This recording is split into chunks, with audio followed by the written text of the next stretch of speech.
गरुड़ पुराण, कुंभीपाक नरक की भयानक गाथा। मृत्यु के बाद जब आत्मा यमलोक पहुंचती है तो कौन सी सजा उसे सबसे ज्यादा भयभीत करती है? गरुड़ पुराण में वर्णित एक ऐसा नरक जहां की पीड़ा सुनकर देवता भी विचलित हो उठते हैं। गंभीर प्रारंभ। सत्य ही शिव है और शिव ही न्याय है। भक्तों, ये संसार केवल जन्म और मृत्यु का चक्र नहीं है, ये कर्मों का गहरा विज्ञान है। गरुड़ पुराण में भगवान विष्णु ने स्वयं गरुड़ जी को मृत्यु के बाद की यात्रा का वर्णन किया है। एक ऐसी यात्रा जो हर जीव को करनी ही पड़ती है। आत्मा की यात्रा। जब मनुष्य अपने अंतिम क्षण में सांस छोड़ता है तब उसका शरीर यहीं रह जाता है, लेकिन आत्मा एक नई यात्रा पर निकल पड़ती है। यमदूत आते हैं और आत्मा को अपने साथ यमलोक की ओर ले जाते हैं। यह यात्रा आसान नहीं होती। रास्ते में आत्मा को भूख, प्यास और भय का अनुभव होता है, क्योंकि अब उसके पास शरीर नहीं होता, सिर्फ उसके कर्म ही उसके साथ होते हैं। यमराज का दरबार। जब आत्मा यमराज के दरबार में पहुंचती है, वहां का दृश्य अत्यंत गंभीर होता है। चित्रगुप्त जी, जो हर जीव के कर्मों का लेखा जोखा रखते हैं, वो उस आत्मा के जीवन का पूरा हिसाब प्रस्तुत करते हैं। एक एक कर्म, एक एक विचार, सब कुछ सामने आ जाता है और फिर महादेव के विधान के अनुसार यमराज न्याय करते हैं। कुंभीपाक नरक का परिचय। गरुड़ पुराण में अनेक नरकों का वर्णन है, लेकिन उनमें सबसे भयानक माना गया है कुंभीपाक नरक। ये नरक उन लोगों के लिए है जो अत्यंत क्रूर और निर्दयी होते हैं, जो अपने स्वार्थ के लिए दूसरों को कष्ट देते हैं और जिन्हें किसी की पीड़ा का कोई एहसास नहीं होता। भयावह दृश्य। कल्पना कीजिए एक विशाल अंधकारमय स्थान जहां चारों ओर चीख पुकार गूंज रही है। बीच में एक बहुत बड़ा लोहे का कड़ाहा रखा है जिसमें तेल खौल रहा है, इतना गर्म कि उसकी भाप से ही आत्मा कांप उठे। यमदूत निर्दयता से पापी आत्माओं को पकड़ते हैं और उस खौलते तेल में डाल देते हैं। पीड़ा का वर्णन।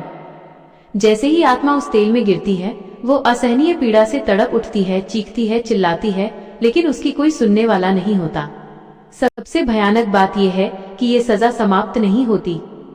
जब आत्मा उस पीड़ा से बेहोश होने लगती है तब उसे बाहर निकाला जाता है और फिर से उसी कड़ाहे में डाल दिया जाता है। यह चक्र बार बार चलता रहता है। क्यों मिलती है ये सजा?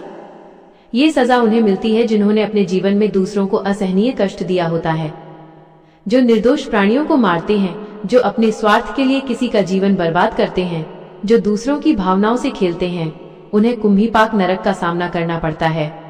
भावनात्मक जुड़ाव। सोचिए, जब किसी ने आपके साथ धोखा किया हो, आपको दुख दिया हो, तो कैसा लगता है? अब कल्पना कीजिए कि वही दर्द 1000 गुना बढ़कर आपको सहना पड़े। यही होता है कुंभीपाक नरक में। गहरा आध्यात्मिक संदेश। भक्तों, ये कथा केवल डराने के लिए नहीं है, ये हमें जागरूक करने के लिए है। गरुड़ पुराण हमें सिखाता है कि हर कर्म का फल निश्चित है। आप चाहे जितना भी छिपाने की कोशिश करें, आपके कर्म आपसे कभी नहीं छिपते। आज के जीवन से जुड़ना। आज के समय में हम अक्सर सोचते हैं कि सब करते हैं तो मैं भी कर लूं, थोड़ा सा गलत कर लिया तो क्या फर्क पड़ता है, लेकिन यही छोटी छोटी गलतियां हमारे भविष्य को अंधकारमय बना देती हैं। महादेव का मार्ग। महादेव का मार्ग बहुत सरल है, सत्य, करुणा और भक्ति। अगर हम इन 3 चीजों को अपने जीवन में अपना ले तो हमें किसी नरक का भय नहीं रहेगा। उद्धार की आशा। गरुड़ पुराण ये भी कहता है कि कोई भी मनुष्य पूर्णतः बुरा नहीं होता। अगर वह अपने पापों को स्वीकार करे, सच्चे मन से पश्चाताप करे और महादेव की शरण में जाकर अपने कर्मों को सुधार ले, तो भगवान उसे क्षमा कर सकते हैं। महादेव तो भोलेनाथ हैं, वो एक सच्चे आंसू से भी प्रसन्न हो जाते हैं। शक्तिशाली समापन।